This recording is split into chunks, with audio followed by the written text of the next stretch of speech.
My name is David Vose. I'm giving a short lecture on splicing distributions. At the end of this lecture it will be recorded and we will be sending you copies of the PowerPoint presentation and copies of the models that I'm going to show you. So why do we splice distributions?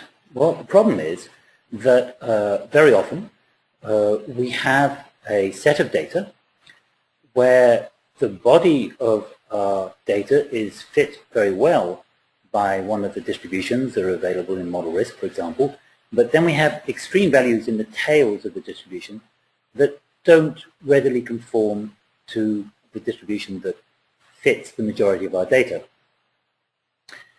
Insurance claims, for example, operational risk events for insurance companies or for banks, the length of delays of projects, the income or wealth, so Bill Gates is sitting out here on the end. And we want to be able to reflect that tail, because if we fit a distribution to all our data that then underestimates this tail, then we underestimate the risk that we are faced with.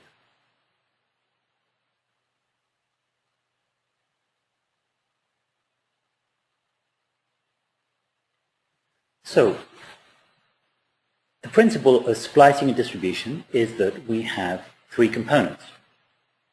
We have a distribution here on the left, a distribution on the right, and a splice point, which is a value on, for the variable at which we put these two distributions together.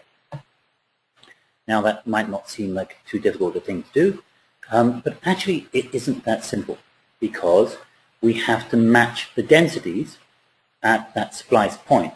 So we have to both fit a distribution from a selected family of distributions like a log normal or a gamma or whatever, and we have to fit another distribution to the right, but we also need to make sure that we have a nice smooth transition between these two distributions at this point. If we don't do that, then we will have a rather unnatural looking distribution where we have a sudden spike at that splice point or a sudden drop.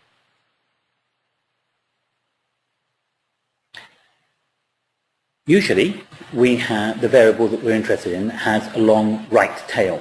So the left tail is very often bounded at around 0, and the right tail can go on for a large number.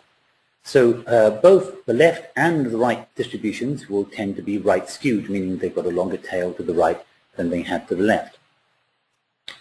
Now, this is mostly an exercise in curve fitting rather than using the properties of a distribution per se. So we're not particularly interested in the underlying reason for using a particular distributional form. We're more interested in the fact that they will give us a shape. That means that for the left distribution, if you look in the literature on splicing distributions and where people have actually used it, the left distribution will usually be either a gamma or perhaps more often a log normal. Log normal mostly because people are very familiar with that distribution. It's also quite useful that the gamma and the log normal distributions, they only take two parameters that we have to fit to our data. On the other hand, the right distribution will tend to be either a Pareto 2 or a log normal.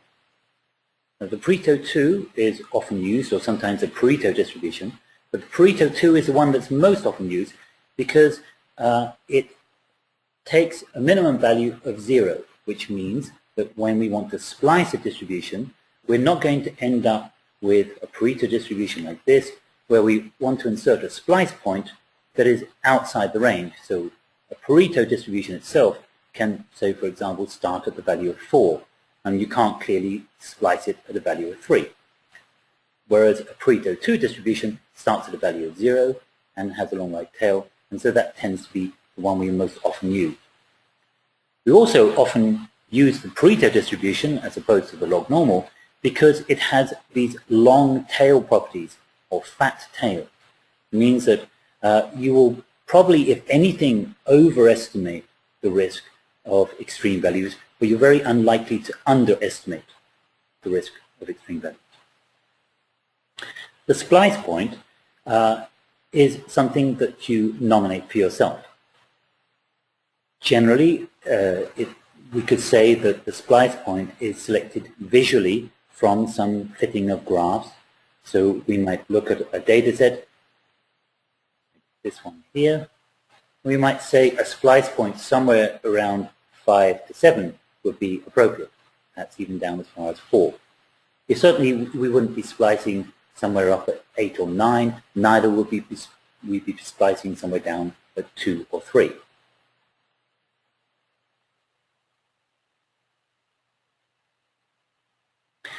When you're selecting the splice point, statistics can be of great help to us, but nonetheless it's important to overlay some sort of visual, intuitive look in selecting that splice point, because otherwise we'll end up letting statistics take control of ourselves and have quite an inappropriate splice distribution. In ModelRisk, we have the ability to fit a splice distribution to our data, and this is what the window looks like. It has the 3 components that I just mentioned, the low or left distribution, the high or the right distribution, and the splice point.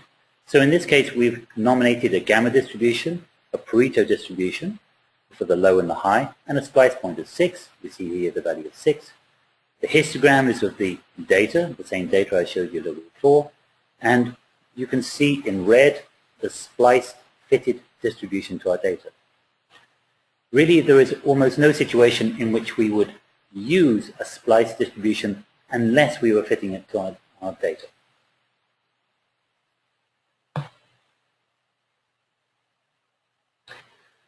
When we fit a splice distribution, using the distribution fitting window, we can also look at, say, a log normal or a gamma and see how they might fit to the data. So you see here I've got the splice distribution in red, and I have the gamma distribution in green, and the log normal distribution in blue. You'll notice down here that the red distribution, the splice distribution, is having a greater density, a longer tail, if you like, in the extreme.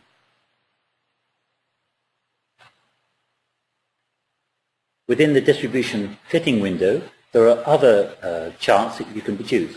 So, for example, here I've shown the splice and the gamma together on a PP plot. So, PP plot, which is one of the options in ModelRisk, is showing me that here the green, which is the gamma distribution, it's deviating from this black line. The black line is the reference line. For an absolutely perfect fit, we would have a distribution fall perfectly along this line. Well, it doesn't fall perfectly along the line using a splice, but that's because we have few data points. The more data points we have, the better it's going to fit. But clearly the gamma distribution deviates very strongly from that reference line. If I showed you the cumulative distribution, here is a little zoom in on the cumulative distribution. You can see that here we've got the 100th percentile, the 90th percentile. So in that far tail of the distribution, you have in blue the data. In green, we have the gamma distribution. In the other blue, we have the log normal distribution. And then you can see in red the splice distribution. And the splice distribution is certainly reflecting the cumulative percentiles of my data much better than either of the other two distributions.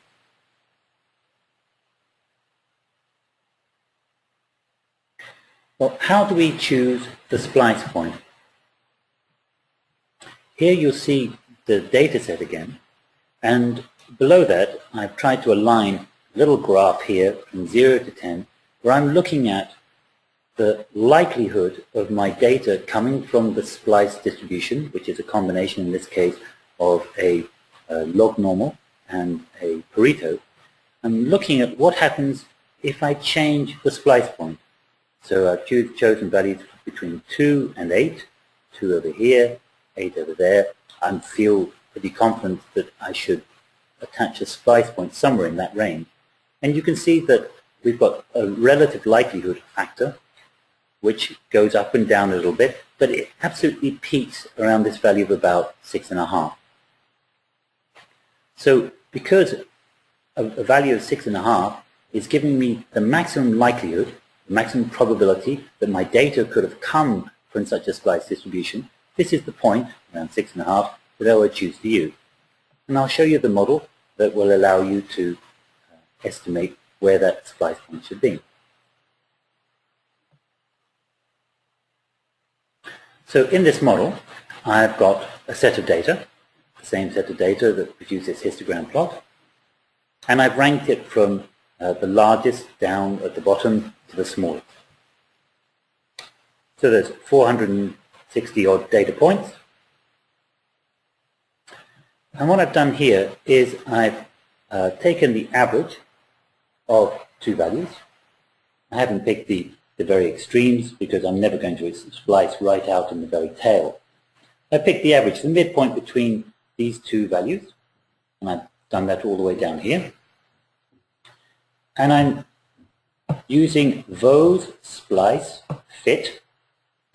That means I'm a splice distribution I'm fitting to my data. Here's the reference to the data set. It's an object. I'll explain that in a second. And the two distributions I'm using in this case are a gamma on my left and a Pareto on my right. And then a splice point of the 11. So here I'm picking midway between two data values and saying if I splice at that point, so only the Pareto would only reflect those last three values and the gamma distribution, all the values before it. What would that distribution look like? So I can click on View Function, and you'll see that here I've got this splice point way out here in the right-hand tail.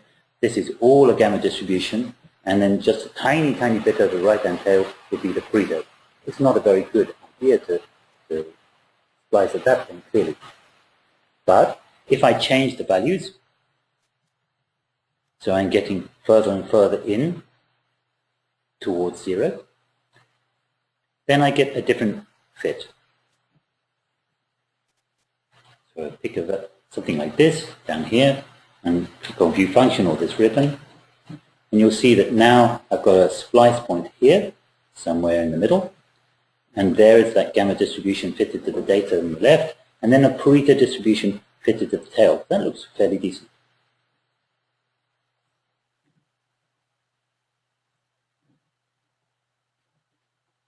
So by naming this as an object, because it's a fitted distribution, I can ask some statistics associated with it. In this case, what I've done is I've asked for the log likelihood. You write Vose LLH for log likelihood on that distribution object, and it will tell you the likelihood of observing the data if they had come from that splice distribution with this splice point.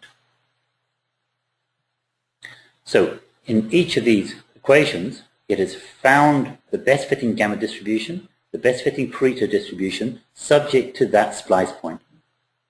And here are the log likelihoods for my data coming from that.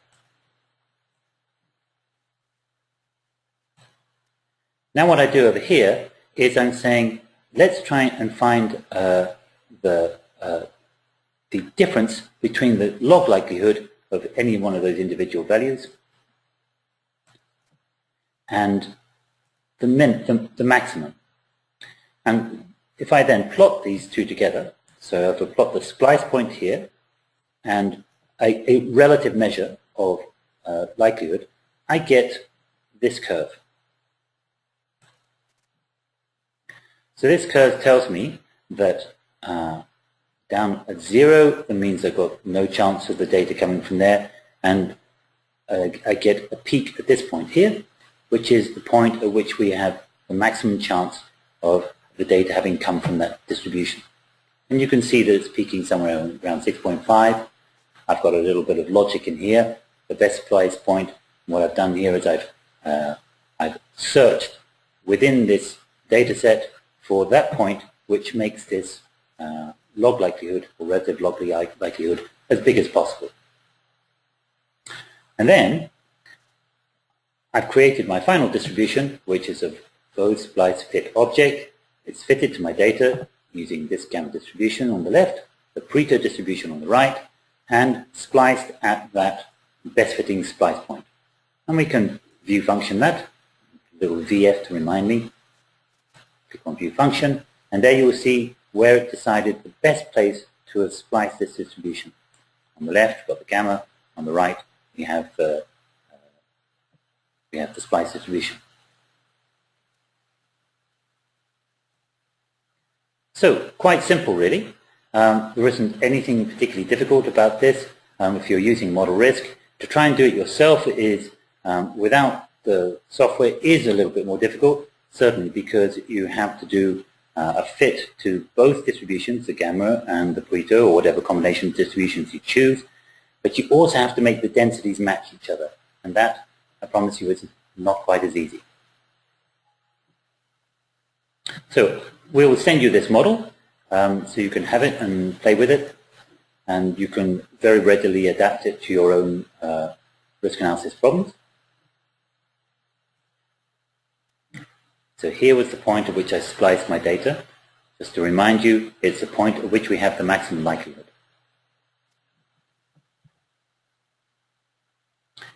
You can also kind of verify that when if you looked at this PP plot here, or QQ plot, pardon me, 6.5, which was about where the answer came in, you can see that, yeah, at about 6.5, the QQ plot for the gamma distribution really starts to diverge from that reference line. So the gamma distribution was fitting really quite nicely along here until it got somewhere around this point, and then it all went wrong. So that's another reassuring thing to say, yeah, okay, at that point, it makes sense that we've chosen to splice.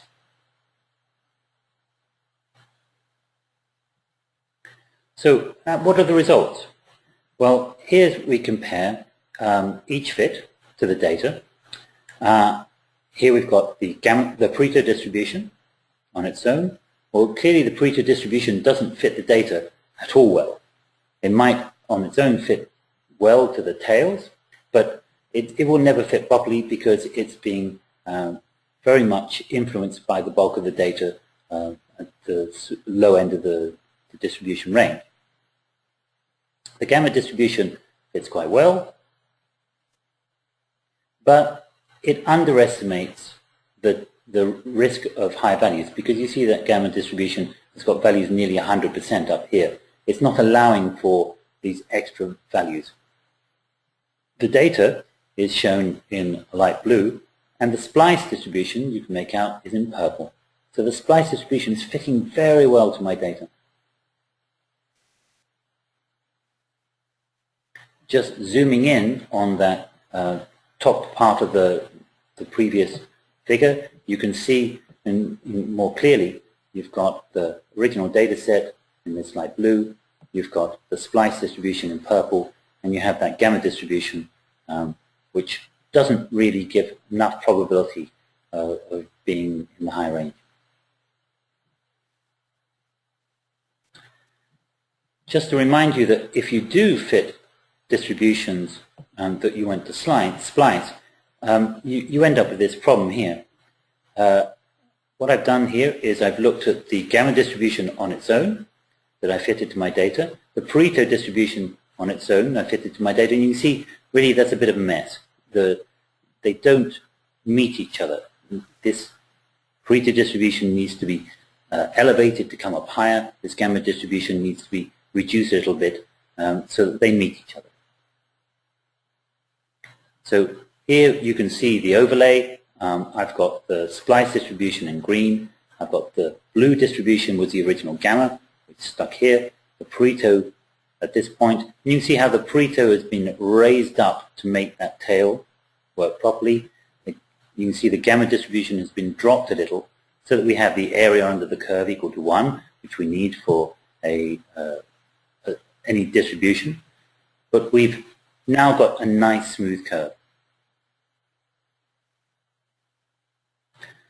So just to finish, as I said, this is an unusually short lecture. If you've seen any of our other webinars, they normally last about 40 minutes. But this is just a single, rather technical topic that I wanted to cover. I'm going to show you a couple of little spreadsheets that just illustrate some of the functions available in ModelRisk related to splice distribution. So here's the first one. If you choose simply to define a splice distribution, you're not fitting it to data, you can do that in ModelRisk, and you do it by going here in the select distribution, you pick splicing distributions, and you will end up with this window, and you can select between the different distributional forms, and you can make the splice work. So here we've chosen a gamma distribution, here a Pareto, a splice point of 5, and I can put these separately into the spreadsheet.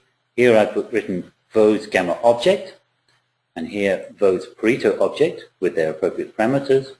Here's the splice point, and they're given the names, as you can see up here, low, high, and splice. And I could have written the splice distribution. In this case, it's taking a random sample from the splice distribution, which I can use in simulation. If I hit the F9 key, you'll see these numbers change. On the left-hand side, I've written Vos splice, and then I've put in the two distributions, the gamma and the Pareto and the splice point. On the right-hand side, I've just made references to these three cells. So you can, sometimes it's rather easier to be able to place these out separately. You can see what you're doing a bit better. We have splice objects. This is an object that's very useful to us because it means that we can do things like calculate the moments, and we can calculate probabilities, and we can do a lot of different things with it. So again, I can make a splice object using references to other cells, or I can write it all out in one place. I can also calculate probabilities. So here you see Vos splice prob. This is a probability of the value of 3, and this is the parameters of the splice distribution, and 0 at the end means I'm calculating probability density. So this is the height of this curve.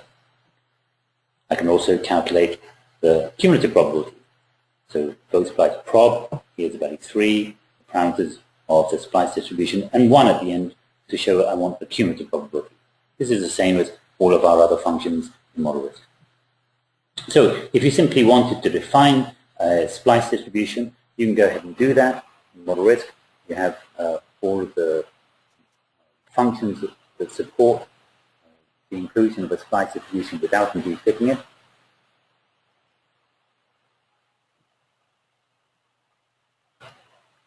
Or if you've fitted a splice distribution to your data, then it's slightly different. Here you've got low, high, and splice point, but what we're doing here is simply naming the type of distribution that you're going to use. Because, of course, when you're fitting, ModelRisk has to figure out what the parameters are for that splice distribution. And again, we can take random samples from Vos splice fit. We've got the data. You're using a gamma distribution, a Pareto distribution, so low and high, and a splice point. Here's the same thing, but it's relating to these three cells over here.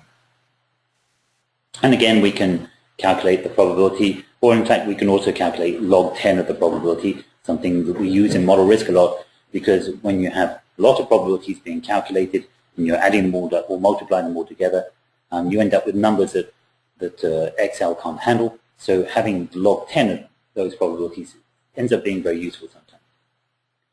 We can create objects. We can fit a log normal distribution to my data, for example here. Or we can fit gamma distribution to my data. And then we can use a function here, Vos best fit object.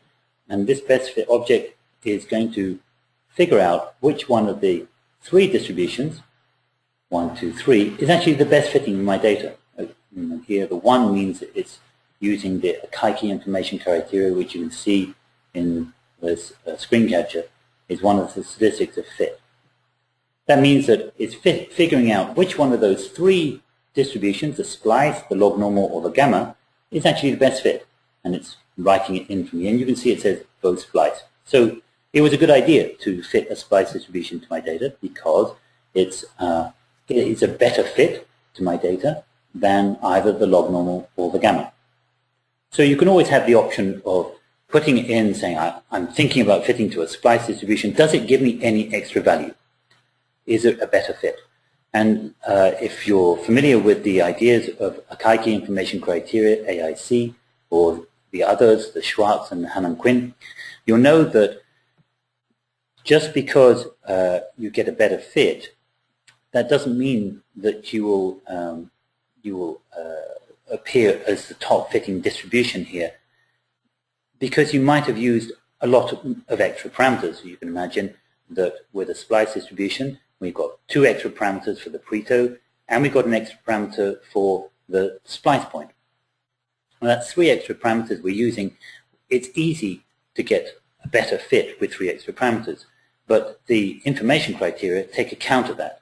They say, all right, you use 3 extra parameters, you have to do a lot better with your fit before we're going to say that this is the best fitting distribution.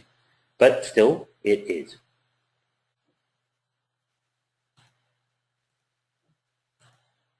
All right, so that's the end of my presentation. I hope you've had some fun. I'll leave the question board open for a few minutes. If you do have any questions, just type them in there. The software, the webinar software will automatically record all of those questions, and we'll get back to you and answer any of them individually, and we'll post the answers on our website as and when we post this recorded webinar and make the models available. If you do have any questions, you're always very welcome to contact me in our office. This is my email address. This is the phone number for our office. And you can visit our website if you want to learn some more about ModelRisk or about splicing distributions. Remember that there is an online help file available on our website, so you can go and read more about that. Or if you have a copy of ModelRisk already, if you go into the help file, you can read about splicing distributions as well. ModelRisk has a search facility in the help file, so I can type in splice. It will come up with a number of different topics. Click on splice distribution, and you'll see that topic explained more to you. Okay. So I hope you've enjoyed this. I'm going to stop recording now, but I'll stay online for a few minutes just so you have the opportunity to be able to write down any questions you might have. Thank you for your time.